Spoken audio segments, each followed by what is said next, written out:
lazima inge baridi. And let me tell you why. And it's not for the reason you're saying. The reason is this. You see, this one I've pangered as a businessman. Sindio? This is SportPesa that has done this event under my leadership. SportPesa has been a great company known worldwide because we've steered it from nowhere to where it is today. And the reason I'm saying this is because Nairobi, that's what it needs. It needs someone who knows how to run businesses. A lot of Nairobians are business people. Everybody you meet, they either ask for empowerment or they want capital to start a business, but they don't know how to do it. Either they are being harassed by Kanjo guys, the licensing process in Ngumu, you cannot start businesses. And the reason is because everybody in leadership in Nairobi, they've never done any business. They are career politicians. Kazi yao ni kupeana vipindi na mastori. And you'll see it happening now because campaign season is starting again. The same guy who was ranked last in terms of leadership in the counties will come to give us new stories like we are idiots. But I know a lot of Nairobians are not stupid, and that one watakataa kabisa. What I want people to see is that what Nairobi leadership needs is a CEO. Someone who's been successful in business, someone who has something to show. When someone says I'm going to create jobs, jobs are created by businesses, not only by national government or county government. Kuna ile ya kuambia watu nikikuwa governor nakupea kazi mahali. But that is, you cannot give jobs to the whole of Nairobi. You have to be able to encourage people so that someone has a business, ana create employment yeye mwenyewe. Sakaja alikuwa travel worth 1.7 B ya kusafiri. So how does development come from there? That is someone who has never run a business. It's like coming to SportPesa, kazi yangu iko tu kusafiri, where I have costs. It means I'd be running the company at a loss. So these people who have never run businesses do not see it that way.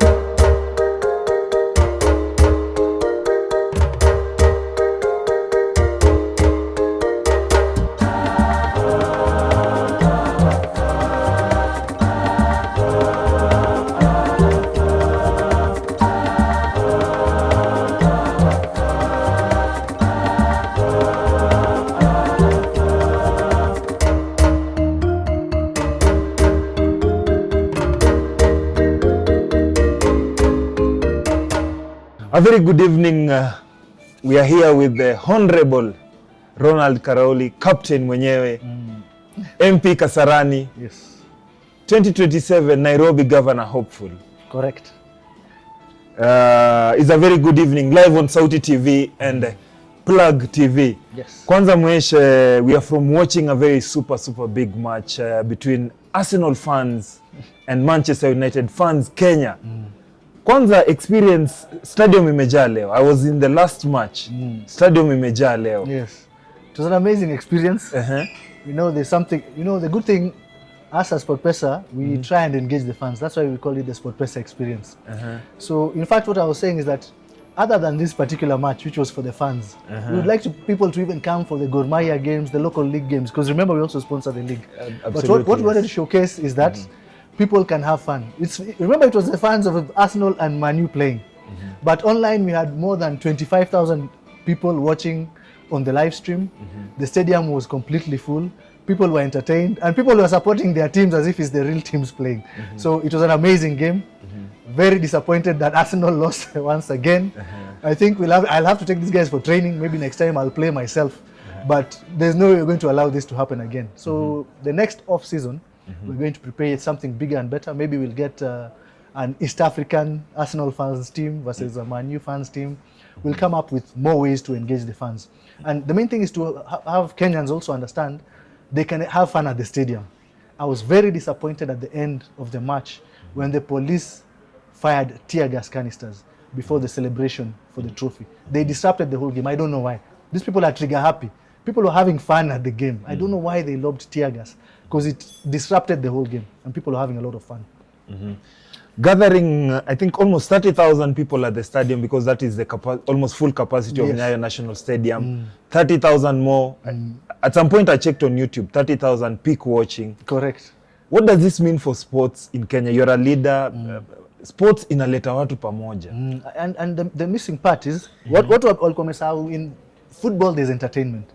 people had been chased away from the stadiums. Ni kama experience ya stadium, people were saying like it's tasking. You know, people were never even taking people to the stadium because ilikuwa ni kama ukienda kwa stadium, they'll always be tear gas. That's why I'm telling you, I'm so disappointed that these people ended up doing that at the end of the match, because it's supposed to be entertainment. It was a great day. People had a lot of fun. I'm sure there are a lot of guys, they had never been to Nyayo Stadium to watch a football game. Kabisa. But they were there today and they saw how much fun it can be.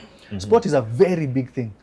Remember when this AFCON kuja Kenya ndio watu watarealize. When Chan was here, the whole of Kenya was united supporting our Harambee Stars. So sports is very, very big in terms of creating employment, in terms of, even as an industry for itself. You can ask yourself how many people got jobs just for today's event.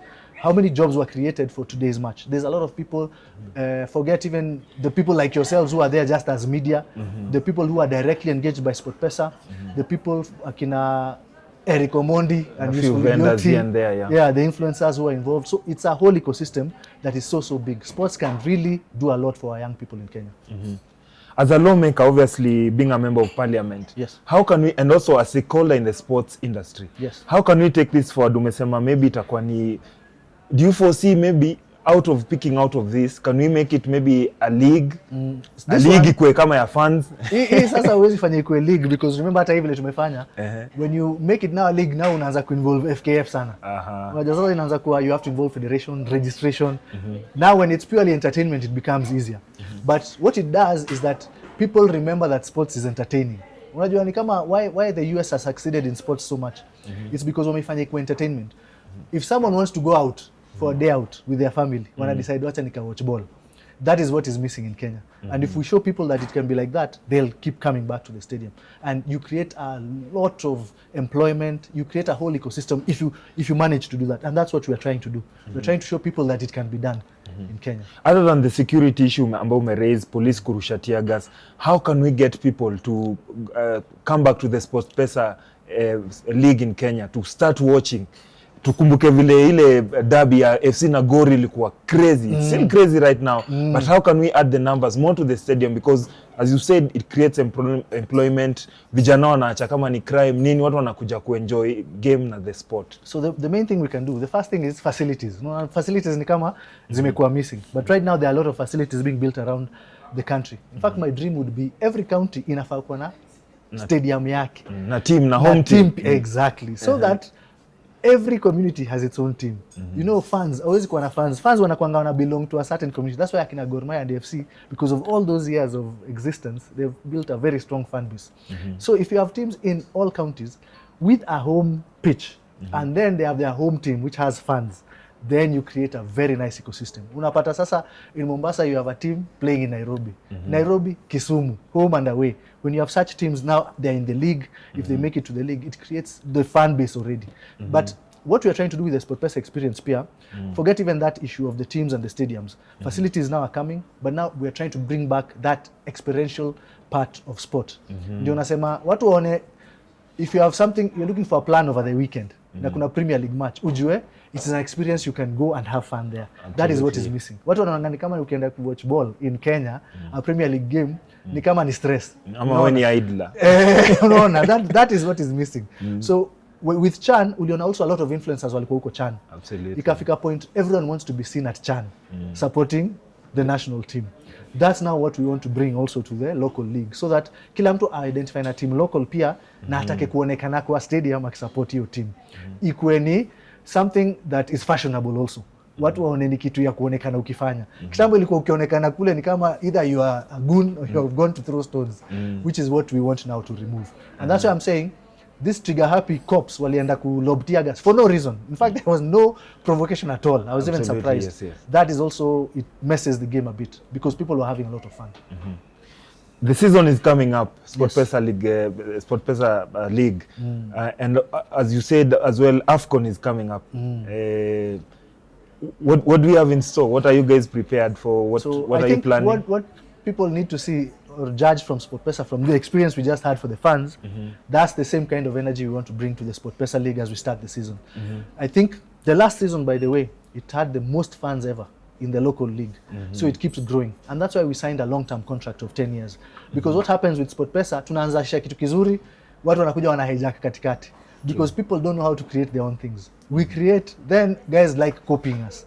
So we're in the middle of doing something good, they take over and wanakuja kudisrupt. Ndio tukasema we sign a long-term contract with the league so that we ensure, and I can guarantee you, in those 10 years, inshallah, if we'll all be alive, we will see an amazing league full of fans. It will have changed the whole ecosystem. So this new league, I want to welcome fans to the stadium. Pick your teams. It doesn't have to be the big ones like in Agor na AFC. There are some teams which have also been promoted from the NSL, which have strong following. Come to the stadium and it's the same experience you'll have. Let's move a bit to leadership.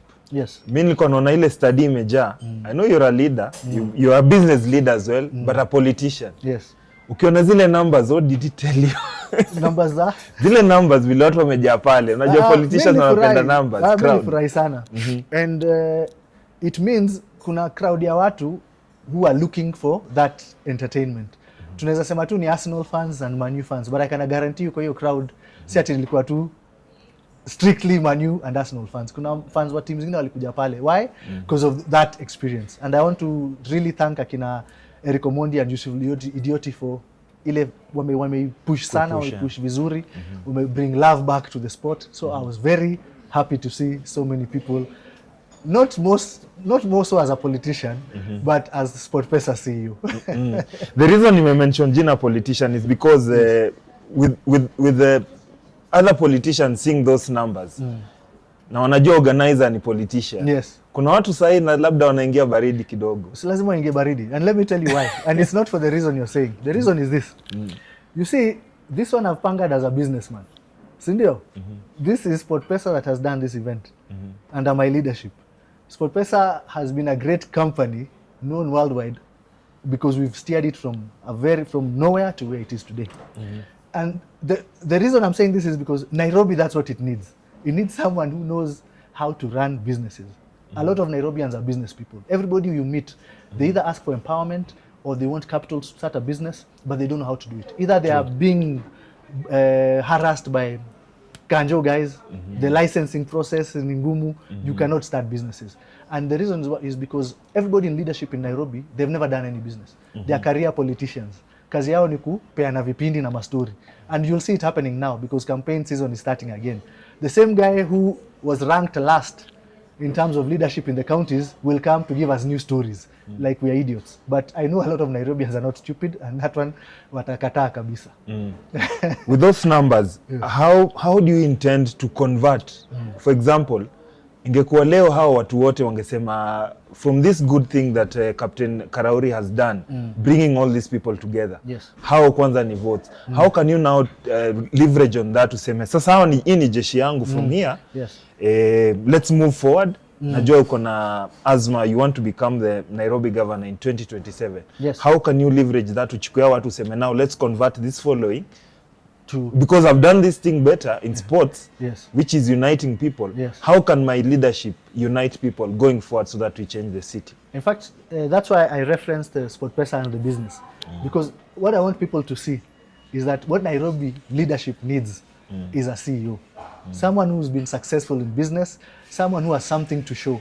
When someone says, I'm going to create jobs, jobs are created by businesses, not only by national government or county government. Kuna ile ya kuambia watu, nikikuwa governor nakupea kazi mahali. But that is, you cannot give jobs to the whole of Nairobi. You have to be able to encourage people so that someone has a business, and create employment yeye mwenyewe. So what I want people to see from such success is that is the leadership that Nairobi needs. These other guys will come with their stories of they are going to do something. But people need to ask themselves, okay, what has this guy ever done outside of telling us that has been successful so that we can give him Nairobi to run for us? Remember, even Dubai has been run like a business. Remember, a county has a budget and it has expenditure. So you have a development budget and you have your recurrent budget. So what usually happens, like for example, you've seen Sakaja alikuwa ametravel worth 1.7 B ya kusafiri. So how does development come from there? That is someone who has never run a business. It's like coming to SportPesa, kazi yangu iko tu kusafiri, where I have costs. It means I'd be running the company at a loss. So these people who have never run businesses do not see it that way. When you have someone who knows how to run a business, they know that the county needs to collect revenue. Kwa sababu kuna ma revenue leakages mingi sana. Hii pesa inakolektiwa ndio wanakula, unapata kwa nyumba za watu. unapata watu wako na pesa kwa nyumba. And that's a junior officer, by the way, the one who was caught with that 250 million. You can imagine the senior guys how much money they are looting from Nairobi County. So the first thing that you have, if you have someone with integrity, close hizo loopholes za kuiba kwanza, alafu anajua biashara, such that Nairobi County is run like a business so that it's successful, and also they ensure anyone who is trying to do a business and succeed, because you yourself, you know the pain of running a business. Yeah. The incumbent aliingia akisema atafanya Nairobi iwork. From your perspective as a citizen, when ni MP wa pale Kasarani, when ni resident wa Nairobi, is Nairobi working? Nairobi has completely failed. And you see, I'm not even the one saying it. This is something everyone has seen with that ranking. It's not me who has said, it is everybody who has seen it. I tell you why. Even the things I'm blamed for personally in Kasarani, kama garbage collection, ni vitu za county. But you see, whenever you're doing work and you're a leader, people always come to you for all their problems. So you try and manage with what you have. But garbage is an issue. The other day, wakaleta magari. I think they were paraded some trucks. Alikuwa amenunua trucks za kufanya hiyo garbage collection. But Nairobi is still stinking. Nairobi is a complete failure and it's an embarrassment. Nairobi is the biggest city in East and Central Africa. People should understand that Nairobi is a beacon of Africa, by the way, East and Central Africa, but we are letting it down. In a slide nyuma sasa. Tukiachilia hivi, we keep giving these leaders wale wakupupea vipindi za lazima iwork na vitu kama hizo, Nairobi will be completely a big failure. Wacha nikuulize swali. This flooding we are seeing, collapsed buildings, it's not only because of incompetence, it's also because of corruption. So mtu anataka take bribes, ndio anataka buildings na collapse. When you see people dying because of such things, tunafaa tujiulize ni leadership gani tunachagua hapa Nairobi, and those things must be corrected. We must correct this in 2027. From your perspective, umesema you need to run Nairobi like a business, or with a business mind, that a business needs to grow, a business needs to make profit. Yes. Now Nairobi being a public entity, obviously should not be profit making. Yes. But how do you intend to turn it around? In a nutshell, najua utapata forum maybe ya ku launch manifesto yako. What are the pointers zenye unasema? Ya kwanza, mkipatia captain hii kiti, yes, Nairobi will be steered to a better city. Number one, why we need to choose someone whose focus has been on business and not a career politician is because, number one, mimi sitafuti hiyo kiti ati ndio ni iko stepping stone ya kiti ingine.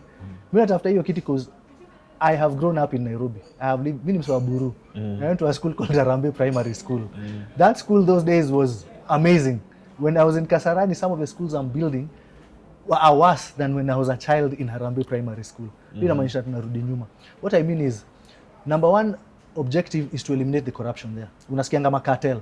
There's no way someone can eliminate cartels when you're corrupt, because those cartels come and bribe you from day one. That's what has happened to our guy now. Yeah, sasa ndio number one cartel.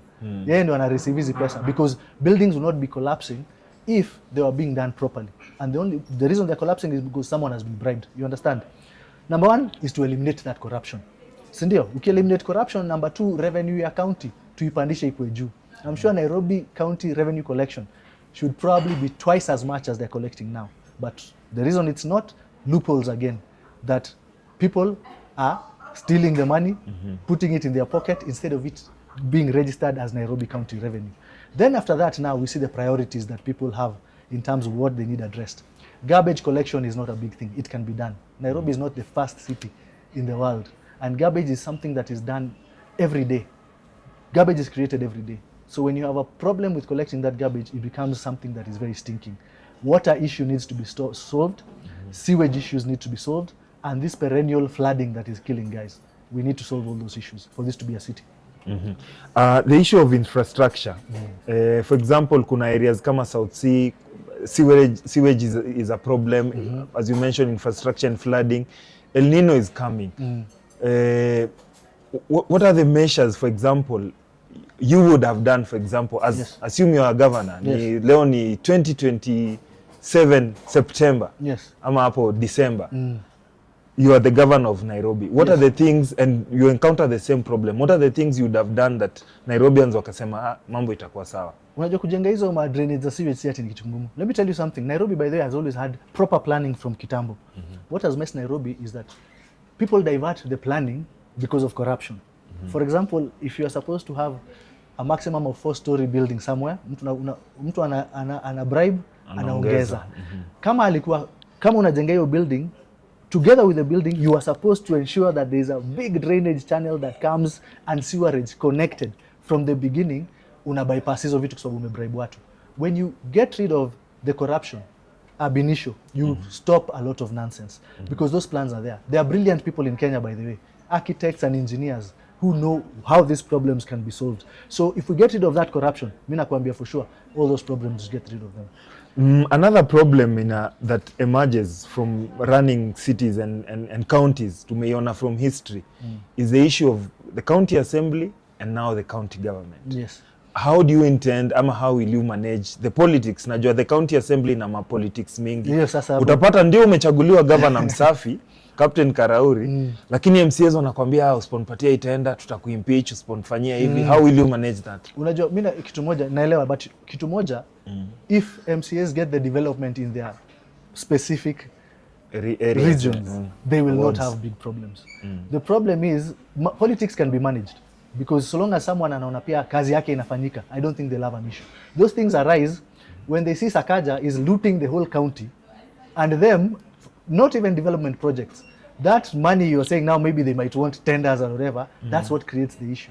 Because the person who is supposed to lead them is looting everything. You understand? That is where the problem comes in. Because they see a clique of people, which is the governor and people around him, are looting everything, and them they're struggling even if they want a road in their ward to be done, or a development project to be done. So they're being attacked by the people who voted them in. At the same time, the guy who's supposed to ensure that the funds are distributed across the wards properly, they get development, is not doing it. And at the same time, he's enriching himself. That is where the problem comes. Some of the functions, ama roles, the county government were to actually be moved to the national government or managed at the national government level. Yes. At some point, wakati His Excellency the President announced hiyo, walisema now the governor of Nairobi is Musalia Mudavadi because he's the chair of the council. Yes. Do you think taking such roles from the county government was a vote of non-confidence to 100% it was. You see, and it all comes up down to the amount of money you have allocated for development. There was a time, if you look at Nairobi County, there was no development being done. All that was happening was just recurrent expenditure. Yeah. So where was all the money going? And at the same time, this money, someone is stealing the money. Do you know, if you have a real problem whereby you have a problem of money that you can spend for development, then that's a different story. But now, Ruto just came in to save this guy. All this work you can see being done now, because suddenly we can see work happening. We can see now the street lights being done. There's a lot of work happening. That is national government doing. Sakaja is still not doing anything. And I'm shocked that this guy is going to come ask guys for votes for 2027, because he's a complete and total failure. In fact, I was suggesting, since he likes traveling so much, I can teach him how to fly. You know, I had reached the point I was an airline instructor. I can instruct him. Come on, ameiba ya kutosha. He comes to flying school. I teach him how to fly. He flies to wherever he wants. New York, China, kila mahali aende asafiri, atosheke. But this looting, really, you know, this vote is for our future also. We need to look at it as also the future for our kids. We cannot continue making these mistakes. If we keep allowing Akina Sakaja to run Nairobi County and any other seats of leadership, we will definitely have no future for our kids. Wanasema Nairobi has the one-term jinx. All the governors who have come have served one term. If the Nairobians give you a chance to serve in 2027 and beyond, what will you do that tutasema hii jinx haiwezi nipata? Because sasa hata hiyo si jinx. Mimi nimekuambia sasa, we've been choosing these leaders the wrong way from the beginning. So when you make the mistake, when you vote the person in, you'll start regretting the next day. So that's what's been happening. We've been listening to preachers who have been promising us heaven, and them, they're just politicians. So when someone promises you heaven and he does not know the way, he just gives you a story. You realize it and you remove him. So that's what's been happening. For me, it's not going to happen, because I know, I have a track record whereby people know things I've done in my life and they can see it. No one can say I've stolen anybody's money in this life. I've built businesses which people can see. I have employees people can see. Things that I've done are tangible. It's not stories to tell someone. You know, someone can have 1,000 degrees, but so long as you've not done anything that people can see, you've not achieved. Relatable, yes. Yes. as we finalize, let's talk about the real politique of the city. Yes. I know the city tends to vote with inclination to maybe the opposition. Yes. Now you're an independent leaning MP in the city. Correct. Going forward, do you think elected yes, going forward unafikiria maybe ume-identify a way that you're going to vie, ama bado utarudi kuvaa independent, ama utavai na some a certain side, either the government ama opposition? Have you set a plan yet? I've not. For now, what I'm doing, for me, because I think even that being voted in as independent has given me some experience in that I should first sell myself to the people. There are people who rely on their parties to sell them. That's why you see people buying party tickets and all that stuff. For me, what I want to do is to convince the voter to see me as Captain Ronald Karauri first, and then stories of parties and everything, those ones we decide badai. Even if I don't get a party, nothing stops me from running as an independent, because I'm selling my manifesto as Captain Ronald Karauri, so that people see what I am able to do for this great city of Nairobi. Mwesh, let's finalize at Nairobi. Like I said, the way it votes, how are you trying to, how will you galvanize the votes useme ntaleta pamoja? Because we've seen in as much as people vote independently according to what they feel the agenda umewauzia, how are you going to bring the voters together? Because we cannot skip the fact that some areas or maybe some numbers in Nairobi, people tend to vote either by region or by community. So now, thankfully, I'm also still a politician. So I'm cognizant to what you're saying. But what I believe is to sell myself first. The hurdle you're talking about, I'll take care of that later. As we get closer to the election, now that one I'll have to tackle. But what will happen is that it'll get to a point, whoever is in any party or in any leadership position will also see that I'm the only viable candidate for Nairobi. So that they will also want to work with me. They'll realize that that's the only way to convince even the people of Nairobi to vote for a governor of Nairobi. So first I start with the people, that's how I work. Then the leadership will come after. We say we start on the ground, then we'll finish at the sky. Nairobi County, 17 constituencies, 85 wards. Wanasema ndo uzunguke hii county mzima, lazima kichele. Sijui umejipangaje? Unajua, you know, people say you need money for politics.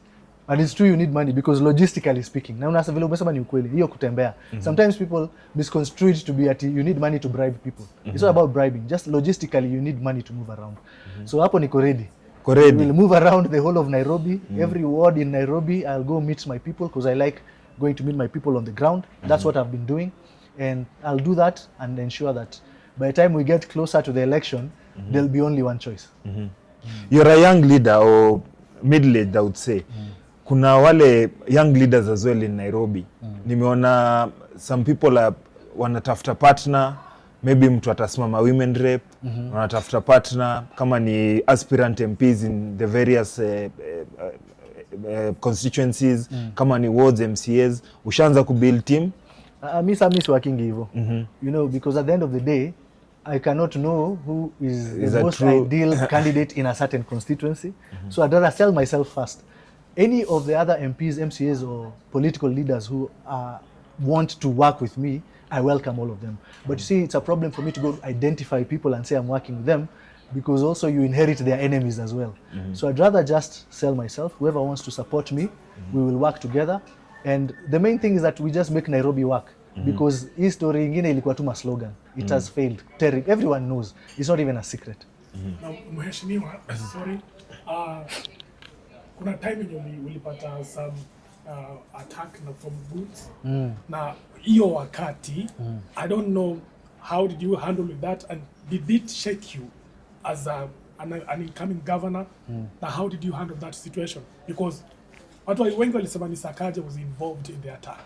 Yes, so that goon incident, of course the guy was, you know, there was hints that he was involved, and it did not shake me, because I'm not a new politician. You know, there's an assumption, I don't know whether because I'm independent ama naonekana na sport pesa sana. Watu wanasahau bado mimi ni mwanasiasa. So these are things we know. What happened was that I was very casual in going around, and also as kwa nimerealize watu wameingiza baridi hivyo. I didn't know watu wameogopa to the point they want to start disrupting what I'm doing. So the messaging there, of course, for people to see is that kuna watu sawa wameona kuna threat kubwa wanajaribu tu kunini. But now we are ready. These are things we've done. Even when I went to Kasarani, there was same things. Remember, I was running as independent, and there are 2 big machines that were coming there every day trying to disrupt me. So this is nothing new for me. Me, I'm ready. It does not shake me at all. One last one, kuadi hiyo mambo ya goons. We've seen some of the politicians who are going to run, you are going to run against, Yes, have been involved or linked to kwa involved now. How do you intend to tackle, because tunaona hii mambo ya issue ya goons imekuwa a problem in the country? in fact, it's good you asked that question because I wanted to clarify something about goons. You know, goons has a definition. A goon is a criminal that has been hired to do something wrong. The problem is sometimes in Nairobi we start calling everyone a goon.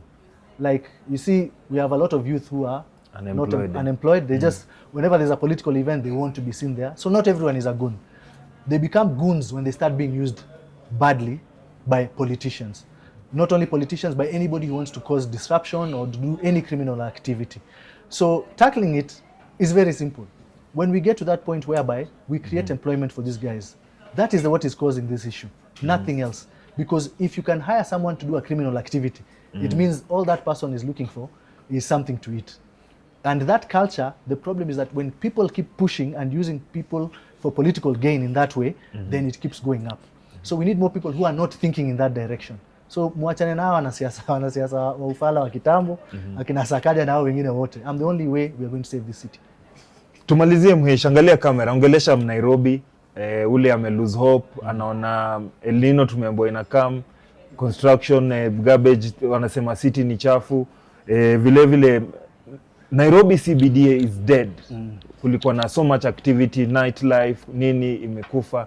Ongelesha Nairobi, tell him or her how you're going to transform or help transform this city if given the chance.